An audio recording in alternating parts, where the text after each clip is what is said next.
Good morning. Welcome to Back at It Bosses.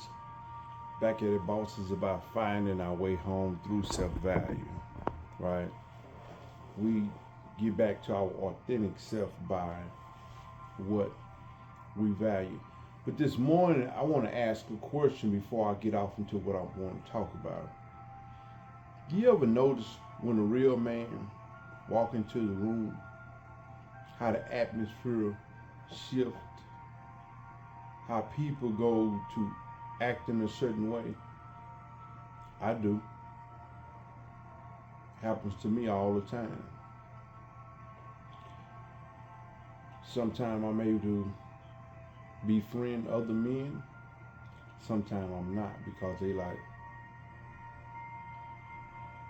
because it just work when a real man, when a man has been taught by God or has been taught by men, has been taught by God. You shift the atmosphere when you step in the room.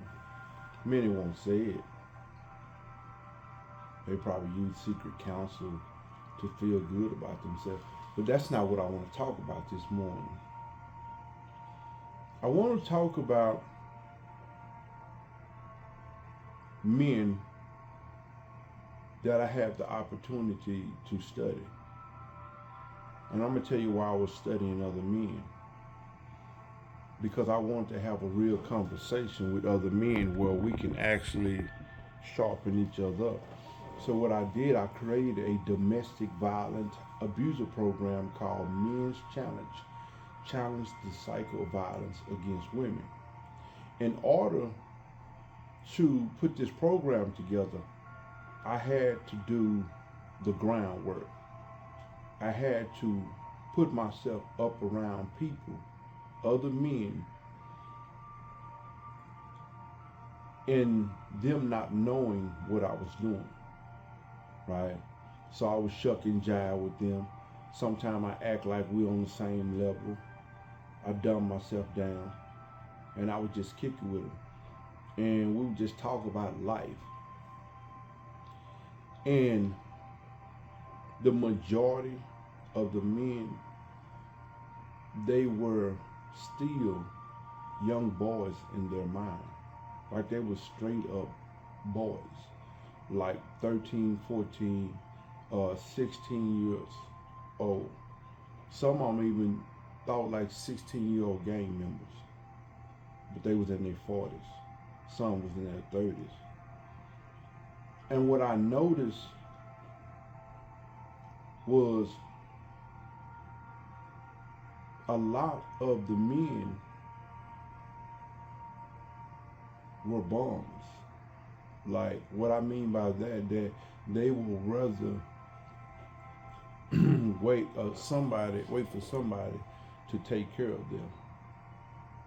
Like their whole setup was to get women to take care of them, as if they were their mothers. Um, a lot of them didn't want much in life. A lot of them was like a baby. Like when a baby wants what he wants, it's going to cry and cry until they get it. Well, these men had like a grown man cry, and it was violent.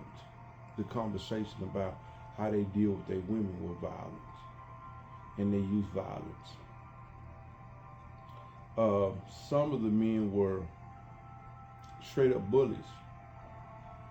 Some of the men got a kick out of destroying their mate's mind, making them feel less, right? And I was not judgmental. Sometimes I say something to the right, see if I can interject it in there to get them to thinking. And it was a hard process at times. Sometimes they would gang up on me because I flipped the script and start asking questions that no one really never asked them because of their size or because of their anger, or maybe because they had a little something to give someone else, like money. So people wouldn't actually try to poke and press them to see the real life. But they would gang up on me. And that was cool because I'm solid in what I believe. But when I was developing this program, I also had to interview women. And I did the women the same way. I would talk to them. And I would learn things about them. And most of them had the same stories. The story didn't switch. Single household, 4 or 5 kids, 3 kids, 3 or 4, 5 bad relationships where the man was beating on the woman, just taking her through hell, not doing anything for her. And what I noticed with the women, they were the prey. But after going through so many nasty, toxic relationships, they became the predator, where they act like they're abusive, right? And one of the things that I pointed out to the ladies is that they were creating the same process over and over again, because even when someone decent came into their life, they wanted that same relationship that they say they didn't want. They would provoke a fight, real mouthy, do things to get attention, but acting like the man that they had once before, right? You know, scripture tells a bad company corrupts good manner, but we don't need a book to tell us that, because the life itself, it shows you with this guy for so long, you became bad company to other company, to other people. And when you got another man, you did the same thing. But the core of what I'm saying is this right here.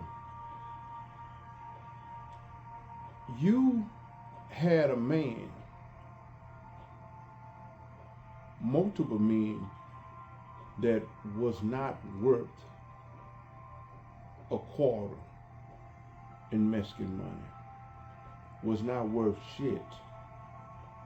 Like a straight up bum, a straight up nobody. Like you had to do everything for him. Everything. As if he was your child. Right? And you chose him out of your trauma. You wanted a man. So you like, I'm going to fix him up. I'm going to make him somebody presentable. But in the process, he really didn't want what you had. So he brought you down. Probably had great sex. Yeah, great sex, but he was a lowlife. I'm not putting him down, but I'm saying he's functioning at the lower level, the lowest part of being a man. And that's just with his phallus. Right? And these same men, majority of them act like their mothers. They catty with their women. Right? Don't have a direction for the relationship.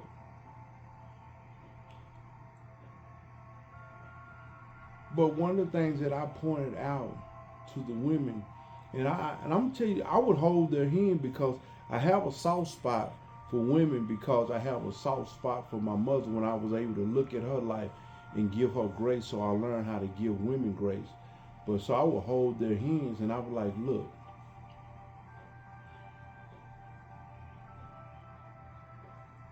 you have to start cleaning your life up. And when I was holding their hand, I gripped their hand tight. You have to start cleaning your life up. You're a beautiful soul. You are not what you've been through. You're more. You're more than being abused. You're more than the put downs. You're more than the child molestation. You're more than the downgrading every day and day in and day out. You're more than that. But if you really want to change, if you really want a better life, if you really want to attract, I'm telling you, attraction is real. When you start putting your life in order,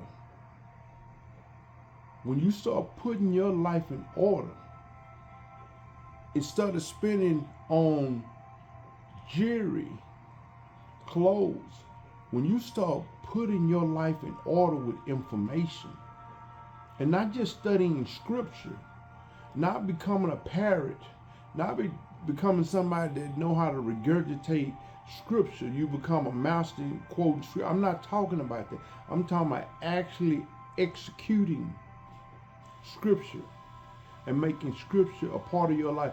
Studying psychology, studying sociology, studying about etiquettes and what it takes to be a woman.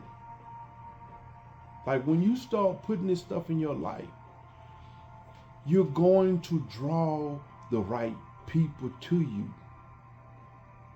A true bum, a true low-life man, he would never think that he has a place in your world.